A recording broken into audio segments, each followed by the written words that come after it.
마오쩌둥이 제4야전군의 2개 병단을 중국 동북 지역으로 이동시키자고 제안한 것은 1949년 12월 초였습니다. 그리고 실질적인 중국의 한반도 개입 준비는 중국군 7개 사단이 중국 동북 지역으로 이동 명령을 받고 중국의 정보부가 한반도에서 활동을 개시했던 1950년 1월부터 시작되었습니다. 그러나 의외인 것은 한국전쟁 당시 중국은 미국의 개입보다는 일본군의 한반도 투입 가능성을 더 우려하고 있었다는 것입니다. 이렇듯 그때도 지금도 중국의 일본에 관한 트라우마는 매우 컸었습니다. 어쨌든 중국 공산당 지도부는 구체적인 내용이나 정확한 날짜는 몰랐지만 김일성이 1950년 6월 말 남한을 공격할 것이라는 계획은 미리 알고 있었던 것이죠. 그렇다면 중국이 한국전쟁에 개입하게 된 배경과 주요 요인은 무엇이었을까요? 그것은 우선 트루먼 대통령의 대만 해협 봉쇄를 위한 미 칠함대의 파견과 미국의 반격으로 한국전쟁 양상이 북한에 불리해질 경우 당시 중국 최고의 공업지역이었던 동북지역에 대한 침공으로 이어질지도 모른다는 의구심 때문이었을 것입니다. 그리고 만일 서방 세력과 불가피하게 전쟁을 하게 된다면 베트남이나 대만 또는 중국 해안 지역보다는 여러 가지 면에서 한반도에서 전쟁을 치르는 것이 훨씬 유리하다고 판단했었죠. 또한 중국은 오랫동안의 국공 내전으로 인한 정치, 경제, 사회적 혼란으로 모든 면이 상당히 침체돼 있었고 가까스로 공산혁명에 성공했다고는 하지만 아직도 장개석을 지지하는 반공주의자들이 도처에 산재하고 있어서 새로 탄생한 공산당 정부를 위협하고 있었습니다. 게다가 국공내전에 승리에 도취된 공산당원들의 고압적인 자세로 인해 인민들의 불만은 날로 팽배해지고 있었고 이런 상황에서 한국전쟁 참전은 인민들의 시선을 외부로 돌리면서 국가적인 응집력을 유도해낼 수 있는 절호의 기회이기도 했었죠. 또한 일종의 도의적 책무로서 과거 많은 조선인들이 중국의 공산혁명을 위해 자원해서 희생했었다는 사실을 고려했을 때 파병 요청을 단호히 거절하기도 힘들었을 것입니다. 중국에서 조선인들의 희생은 1927년부터 1937년까지의 제1차 국공내전, 1937년에서 1945년까지의 대일전쟁, 그리고 1945년에서 1949년까지의 제2차 국공내전 기간 동안 내내 이어져 왔었습니다. 이렇듯 중국 공산당의 지도자들은 북한의 전우들로부터 많은 빚을 졌고 이 빚은 반드시 갚아야만 한다는 것을 잘 인식하고 있었죠. 어찌 보면 짐짓 이해가 안 갈 수도 있겠지만 그 당시에는 그런 순수성도 참못 있었습니다. 마지막으로 중국은 1950년 2월 소련과 중소 상호 우호 협력 조약을 체결했고 군사적으로 북한에 도움을 줌으로써 소련의 정책에 따른다는 인상을 주어 스탈린으로부터 군사적 경제적 지원을 더 많이 이끌어낼 수 있다는 계산도 깔려 있었습니다. 1950년 10월 19일 평양이 유엔군에게 점령됐지만 이미 그 전날 중국군의 대병력은 속속 압록강을 넘어 북한 지역으로 들어오고 있었습니다. 당시 소위 중국인민지원군은 만주지역에 주둔한 제4야전군이 주축이었습니다. 원래 제4야전군 사령관은 린바오였지만 린바오가 참전에 소극적이었기 때문에 적극적으로 주전을 펼친 제1야전군 사령관이었던 헝더웰가 대신 사령관에 임명되어 출병했습니다. 중국군은 거의 동일한 군복을 착용하고 있었습니다. 당시 인민해방군에는 계급이 없었기 때문에 마찬가지로 인민지원군도 장교와 사병의 제복에 구분이 없었는데 다만 지휘관은 칼라에 자신의 직책을 나타내는 표시가 있었죠. 중국군 병사들은 장전 출병 당시 기본적으로 하복이나 입던 옷, 심지어 주워 입은 옷을 대충 껴입은 후 겉은 카키색이고 안은 상황에 따라 뒤집어 입을 수 있는 하얀색으로 된 솜으로 누빈 코트와 역시 솜으로 누빈 바지를 입었습니다. 이 옷은 워낙 두꺼워서 매선 추위에 기압이 떨어져 약해진 총알의 위력에 운이 좋으면 방탄복 역할도 했었다고 합니다. 이처럼 매우 두텁고 따뜻했기 때문에 가끔 미군들이 주워서 입기도 했는데 반대로 중국군은 방수가 잘 되고 방풍이 잘 되는 미군의 파카를 기회만 있으면 노획해서 애용했었습니다.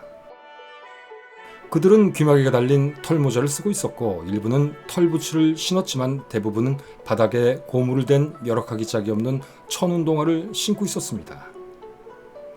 찐쌀, 옥수수, 콩으로 된 사월분의 식량을 병사 개개인이 지니고 다녔고 따로 제대로 된 부대별 단체 취사는 거의 없었습니다.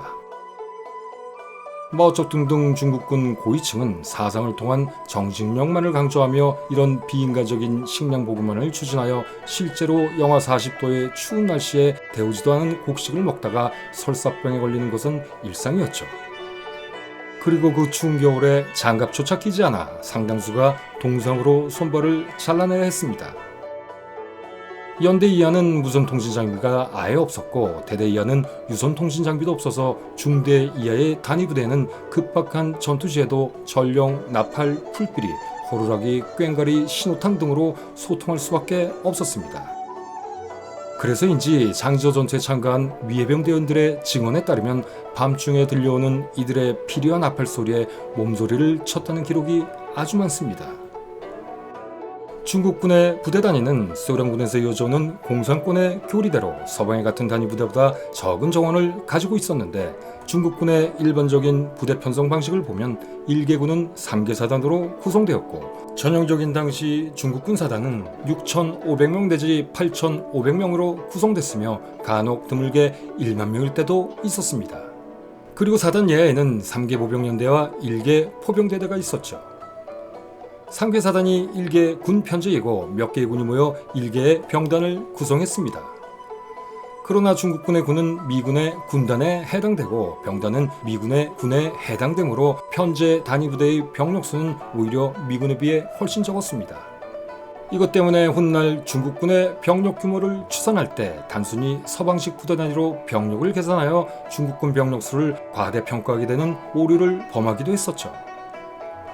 10월 18일에 압록강을 넘기 시작한 중국군 부대는 그 일주일 후인 10월 25일부터 서부전선을 시작으로 공세로 나왔습니다. 참전 초기 펑더웨이가 지휘하는 중국군 병력은 27만에 이르렀으나 사실 알려진 바와는 달리 북진하는 유엔군에 비해 압도적으로 많은 수는 아니었습니다. 이 당시 북진하는 유엔군 총병력은 약 20만 명으로 알려져 있는데 참고로 중국군 개입 초기에 실제 전투에 참가한 중국군은 아무리 높게 잡아도 대략 15만 정도에 불과했었죠. 공세 초기에는 중국군이 전략적으로는 전력이 열세였지만 유엔군이 예상치 못했던 병력의 집중 운용을 통해서 전술상 우위를 확보했고 그 때문에 유엔군은 중공군 개입 초기 엄청나게 고전을 했습니다. 어쨌든 중국군은 한국전쟁 내내 단 한 번도 전력상으로 유엔군을 압도하는 전력을 확보하지는 못했었고 늘 유엔군에 비해 비교 우위 정도의 전력만을 확보했었습니다. 이들의 무장은 마치 무기무역상인 듯 지구상의 모든 부위가 총 망라돼 있었습니다. 대부분은 국공내전 말기의 무장과 동일했으나 개인어기는 정말로 찹다했는데 중일전쟁 때부터 노획한 일본식 소총과 소련제 소총, 박격포와 경기관 단총은 국민당군에게 노획한 미제였으며 일부 독일군 무기와 심지어 영국군이 쓰던 무기까지 사용했었죠. 당시 중국군이 사용했던 무기들을 한번 보실까요?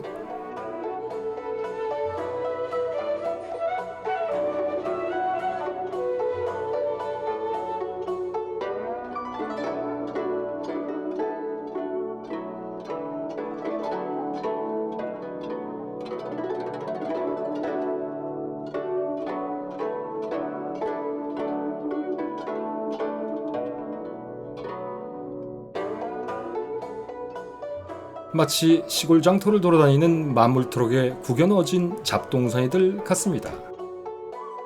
개인당 많으면 80발에서 100발의 탄약과 방망이 수류탄을 몇 발 휴대하고 있었고 아예 소총도 없이 투척병으로 수류탄만 가지고 공격에 참가했던 중국군도 많았습니다. 전투 후 운 좋게 유엔군의 차량을 대량으로 노획하더라도 운전을 할 줄 아는 사람도 없고 유류보급도 안 되는 상황이라 그냥 길가에 버려둘 정도로 기본적으로도 기계화가 덜 된 군대였죠. 포병의 경우 산악지원과 이동수단 부족, 미군의 공습 때문에 박격포를 제외한 대포는 후방에 놔두고 가지고 오지 못했습니다. 당시 중국군의 장비나 보급품 운송수단은 그야말로 열악하기 짝이 없었는데 보통은 노세나 인력으로 대부분을 충당했고 심지어 낙타까지 동원하기도 했습니다. 중국군 부사령관 홍쉐즈는 포병은 국민당군에게 노획한 미제 박격포 몇 문을 보유한 게 고작이었다. 물론 대형 야포도 모두 일본군이나 국민당군으로부터 노획한 것이었는데 노세가 끌고 다녀 기동성이 떨어졌고 은폐도 어려웠다.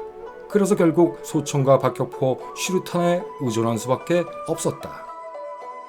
이런 이유로 중국군은 미군 1개사단을 공격하는데 2개군 6개사단을 보다 약한 한국군 1개사단을 공격하는 데는 1개군 3개사단을 배정한 것을 원칙으로 할 수밖에 없었습니다. 이 때문에 장지호 전투에서도 미해병 1사단을 섬멸하기 위해 2개군 6개사단을 투입하게 된 것이고 여튼 다른 화력 지원 수단이 전무했기 때문에 그냥 병력의 의만으로 작전을 펼칠 수밖에 없었습니다.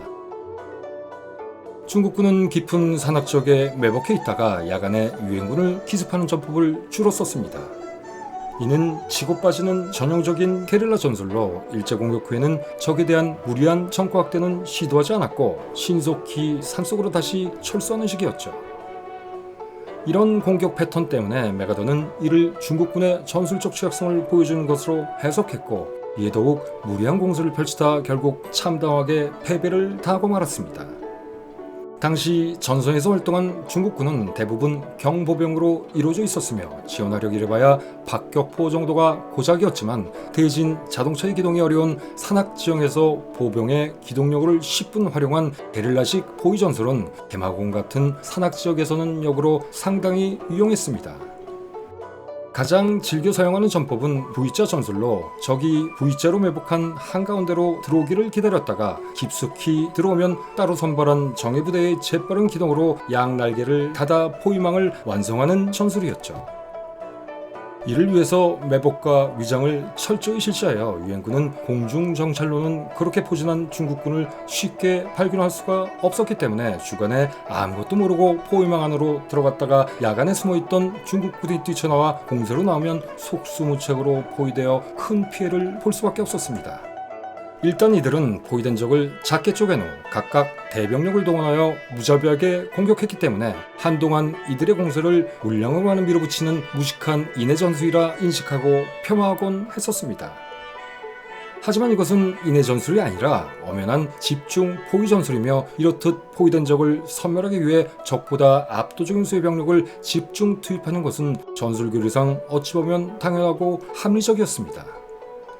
특히 화력 등 부족한 장비가 많았던 중국군 입장에서는 이는 매우 현명한 전술이었던 것입니다.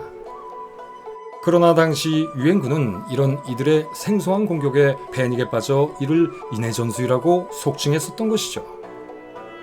동부전선의 제3야전군 9병단은 서부전선의 제4야전군 13병단에 비해 뒤늦게 참전했습니다.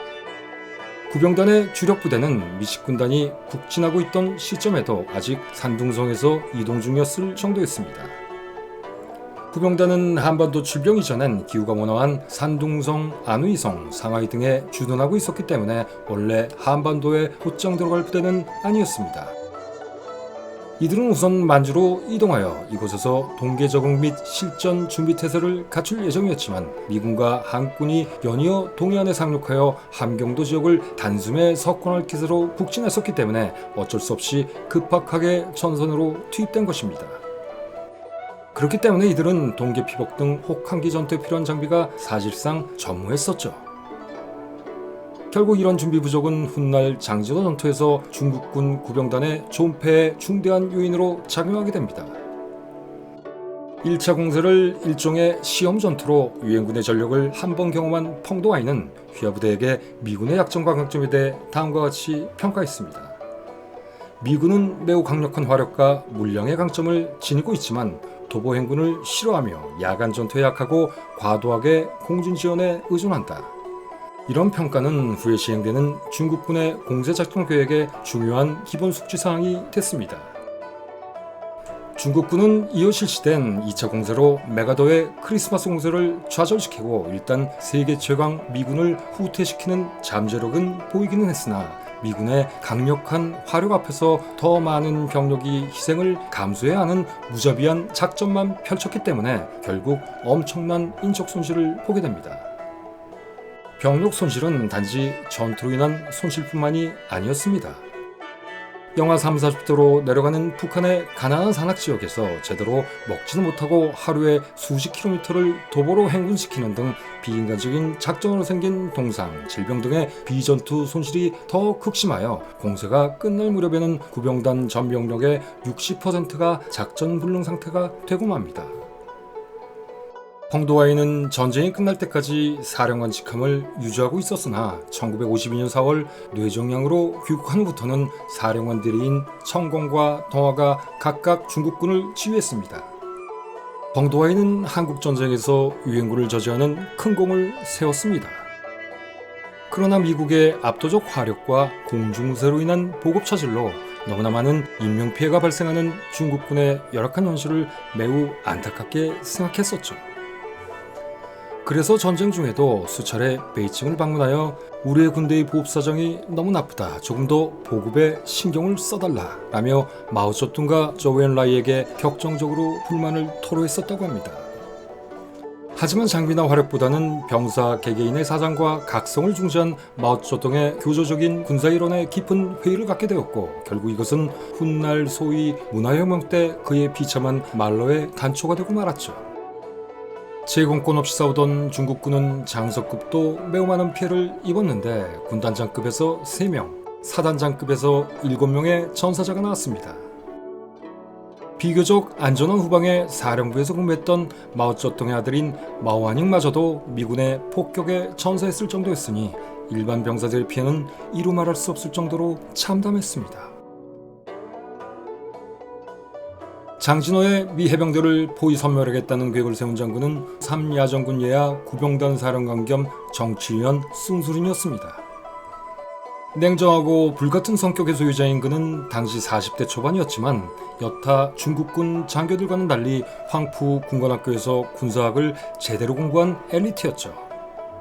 홍군 초기부터 마오쩌둥과 함께 대장정에도 참여했고 20년간 국민당군과 일본군을 상대로 많은 전투에 참가해 전투의 잔뼈가 굵은 역전의 용사이자 드물게 이론과 실전을 모두 겸비한 유능한 게릴라전 지휘관이었습니다. 그는 구병단의 6개사단 6만 명을 지휘했는데 병사들에게 장진호 공격 준비를 위해 끔찍하게 험한 산악을 단 14일 만에 주파하게 했습니다. 중국군은 미군 정찰기를 피해 매일 밤 9시에서 다음날 새벽 3시 사이에 그 험한 산길을 무려 28km 이상씩 행군했던 것입니다. 구병단의 장진호 전투 참가는 11월 5일 22시 마오쩌둥이 펑도와이 중국군 총사령관에게 다음과 같이 지시하며 본격화됐습니다. 강계 장진 방면은 숭수른의 구병단이 전력을 다해 막고 적을 깊이 유인하여 기회를 보아 각계 섬멸하는 것을 방침으로 확정한다. 이후 구병단은 당신들이 직접 지휘하고 우리가 멀리서 통제하지 않는다. 이 지시에 따라 펑도와이 등 중국군 지휘부는 11월 6일자 전문을 통해 작전 계획을 동부전선의 구병단에게 하달합니다. 이 작전 계획으로 구병단은 20군, 27군의 6개 사단 중 3개 사단으로 장진호 서쪽 유담리의 미해병 5, 7연대를 공격하고 나머지 3개 사단 중 1개 사단은 장진호 동쪽 안곡의 미육군 31연대 전투탄을 공격하며 하루 늦게 도착해 어쩔 수 없이 같은 날 공격을 하진 못했지만 후속한 2개 사단은 고토리로 이어지는 장진호 남쪽의 보급로를 차단하고 하갈 우르에 있는 미해병 1사단 사령부를 공격하기로 합니다. 얼음으로 뒤덮여 잘 보이지도 않는 산악을 기어 장진호 북쪽 배명지산에 사령부를 설치한 숭수련은 미군의 움직임 하나하나에 완벽한 정보를 가지고 있었습니다. 그는 10여 곳에 달하는 미군의 주보급로를 어떻게 차단할 것이며 어떤 식으로 장진호 서쪽의 미 해병대와 동쪽의 미 육군을 공격할 것인지를 부하들에게 설명하면서 그는 마지막으로 각오를 다지며 이렇게 얘기합니다. 집에 들어온 뱀을 잡듯이 미 해병대를 토막내 죽여라.